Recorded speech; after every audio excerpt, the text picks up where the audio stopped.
काहु न को सुख दुख कर दाता, निज कृत कर्म भोग सब भ्राता। और इस संसार में तुम्हारे सामने यदि कहीं कोई कुकृत्य हो रहा है, अधर्म हो रहा हो, तो या तो उसे बंद करा देना और या तो वहां से अन्यत्र चले जाना। भरी सभा में वहां द्रौपदी विराजमान थी। अचानक द्रौपदी को हंसी आ गई। पितामह ने कहा, द्रौपदी तुझे हंसी आई, तेरी हंसी का कारण क्या है?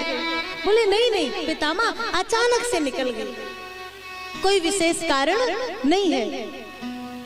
नहीं, कुलवती नारी जब सभा के मध्य में हंसती है तो उसके हंसने में कोई राज होता है। कहो द्रौपदी तुम क्यों हंसी? द्रौपदी ने 2-3 बार तो मना किया, लेकिन पितामह जब पीछे ही पड़ गए तो द्रौपदी कहती है, पितामह छोटे मुख बड़ी बात होगी तो मेरी धृष्टता को क्षमा कर देना, लेकिन आप कह रहे हैं अधर्म हो तो उसे बंद करा दो या वहां से चले जाओ।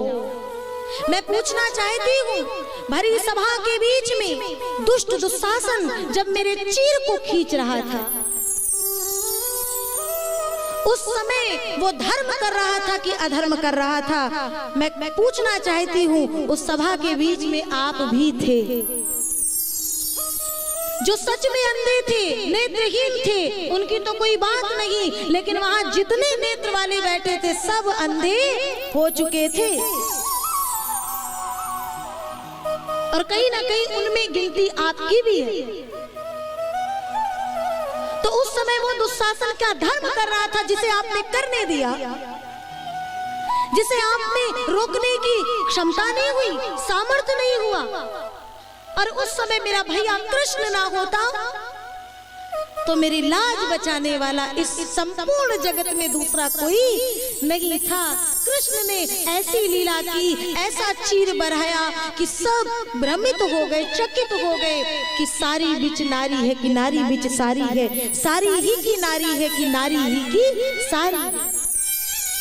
कहो, आज मैं यहाँ कहना चाहूंगी, ये कथा जो जहां तक जा रही है, लाइव जा रही है, आज भी समाज में द्रौपदी उस समय एक थी, जरा सा चीर एक ने खींचा था, कृष्ण ने बचाया। लेकिन आज द्रौपदी का मतलब आज की किसी स्त्री का चीर शब्दों में हो या साधारण स्थूल रूप में भी हो जाए तो अच्छे अच्छे लोग चीर खींचने से बाज नहीं आते।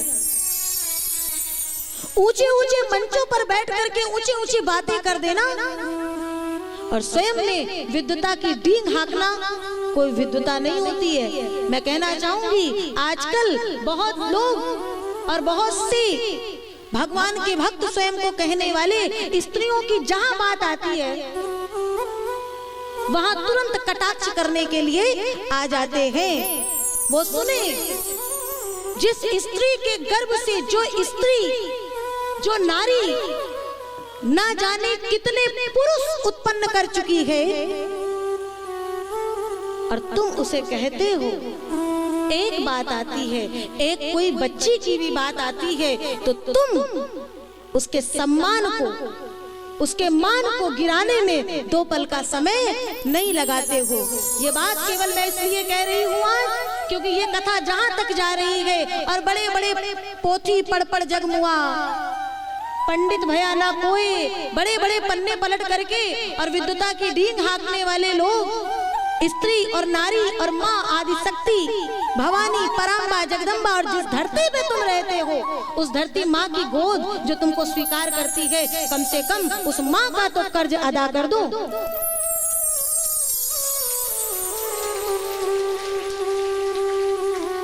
जिस परमात्मा ने इस धरती पे भगवान भी आया तो वो झुका केवल और केवल माँ के चरणों में।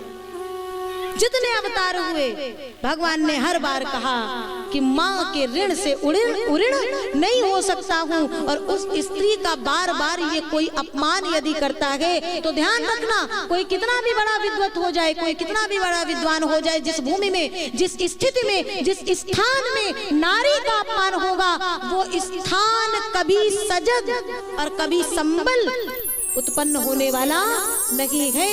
वो स्थान में कभी सजगता नहीं हो सकती है। में कहीं ना कहीं उस भूमि में अकाल पड़ जाता है और त्राही त्राही करके सबके प्राण जाने लगते हैं, और तो भी किसी को भान नहीं होता कि हमसे गलती कहां पे हुई है। द्रौपदी ने पितामह भीष्म से पूछा, और ये जो आज के कुछ हैं विद्वान, पितामह भीष्म से ज्यादा तो ज्ञानी आप नहीं होगे, पितामह भीष्म से ज्यादा विद्वान तो आप नहीं होगे।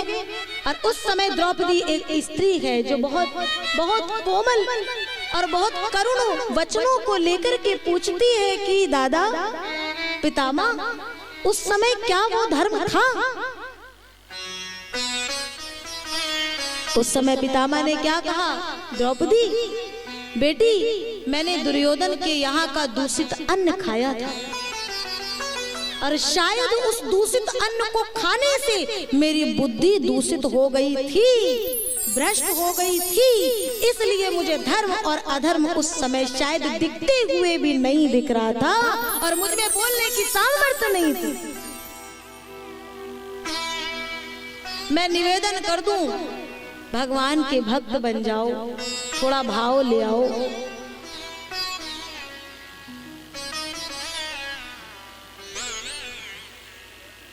थोड़े भक्त बन जाओ, थोड़ा भाव ले आओ। जगत में एक पुष्प खिलता है, बगिया में आप जाते हो, वो फूल खिला, अब आपने वो फूल ले लिया, पौधे ने आपको फूल दे दिया, लेकिन आपके हाथों में फूल आया और उस फूल को आप क्या करते हो? कोई जगत से विदा ले रहा है, किसी की अंतिम यात्रा जारी है, उसके शव के ऊपर फूल डाल रहे हो, या कि किसी सुंदरी के मस्तक पर फूल लगा रहे हो, या किसी उस फूल को ले जाकर के ठाकुर जी के चरणों में रख रहे हो।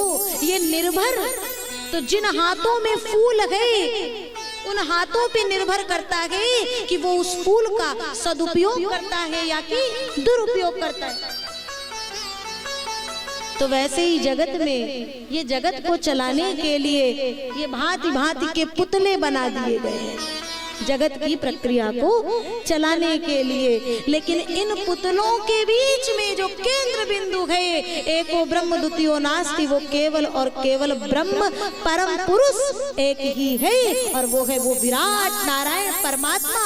और उससे विलग, उससे अलग ब्रह्मांड में जितने हैं, उस परम पुरुष को छोड़ के जितने हैं, सब स्त्री ही है, स्त्री ही है। तो सरकार ये भागवत की कथा कह रही है कि जैसे भगवान श्री कृष्ण ने द्रौपदी की लाज बचाई, वैसे भगवान कृष्ण की कथा बोलने वाले को, कहने वाले को और सुनने वाले को भी पग पग में मातृ शक्ति का सम्मान करना चाहिए।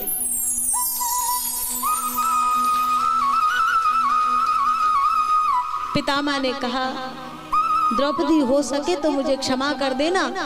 क्षमा याचना करते करते उत्तरायण का समय आ गया और पितामह विदा ले लिए हैं। सबने जाकर के पितामह का अंतिम संस्कार किया है। बाद में भगवान कृष्ण द्वारिका की ओर जाते हैं।